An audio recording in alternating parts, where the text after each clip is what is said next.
Ooh la la. Oh wee wee.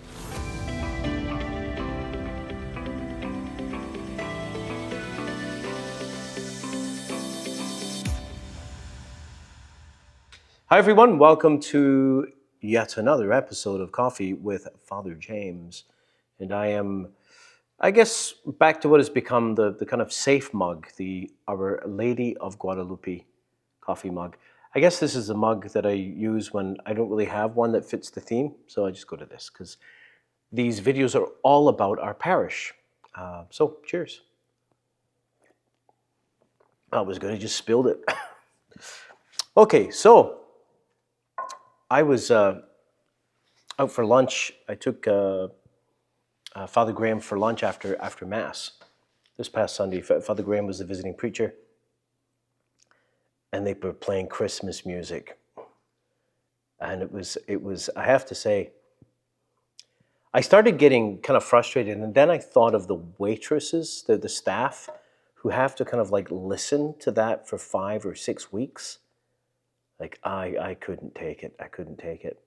I love the season of Advent for one of the reasons that it's not Christmas. It's so distinct from Christmas. Like Advent has its own feel. It's got its own songs. It's got its own flavor. I love it. I love the hymns of Advent. I look forward to hearing every year, "O come, Emmanuel," and "O come, Divine Messiah." It's wonderful.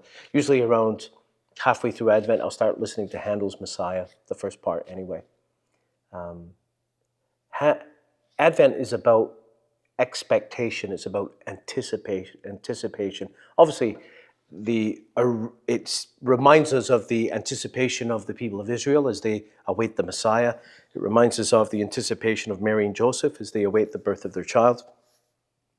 Anticipation of all creation as they await redemption and rebirth. And for us, it's the anticipation of the celebration of these things. So anticipation, expectations, and of course these are all our expectations of what God is going to bring about. That's why I want to talk to you today about the new preaching series. That's right, we're doing an Advent preaching series. Advent is a perfect time for that, and we're calling it Divine Expectations. And whenever we talk about divine expectations, it can be interpreted in two ways. It's what can we expect God to do? What do we expect God to do in our midst? And what does God expect from us? So it goes both ways. And I want to, in this preaching series, hopefully we'll talk about both. Now, preaching series is during Advent.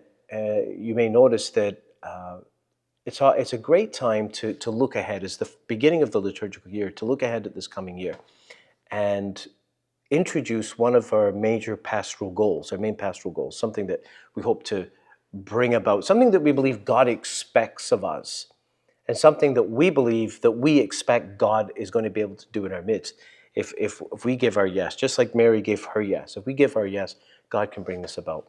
And the focus is going to be on the hope that in this coming year, we will establish a system of small groups. We will begin to implement small groups in our parish. Now, what is a small group? A small group is a group of 4 to 12 people who meet, who connect. They meet to support each other, primarily to support each other in their faith and living out their faith. That they come together socially to pray together, to pray for each other, perhaps to study. Maybe it might be a book study, it might be a Bible study, whatever it is. Now, I think in the past, a lot of Catholics would have said, well, I know some people do that, but that's ordinary Catholics don't do that stuff. That's for kind of like the holy rollers. And well, that way of thinking may have been understandable in the past, but today you see, because the social climate has changed so much, that today, I believe, not just myself, but many, many, many believe and have experienced that if we're going to sustain faith, communities of faith, then these small groups are necessary. Like just coming to Mass once a week isn't going to cut it anymore. It's like, imagine this, you've got an ice hockey rink.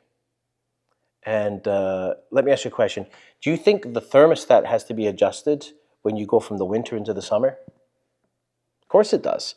Because if you don't adjust the thermostat from what you had in the winter, when the summer comes, the ice will melt.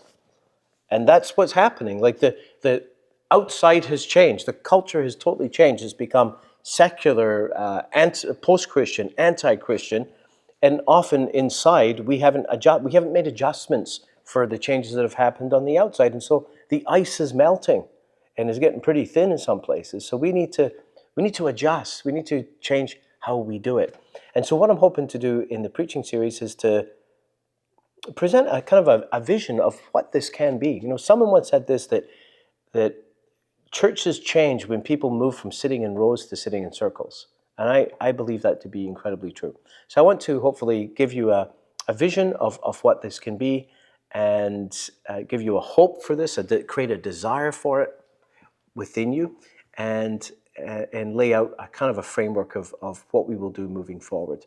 Now, I'm going to stop there because I don't want to use up all my good stuff in the video and have nothing left for the homily series.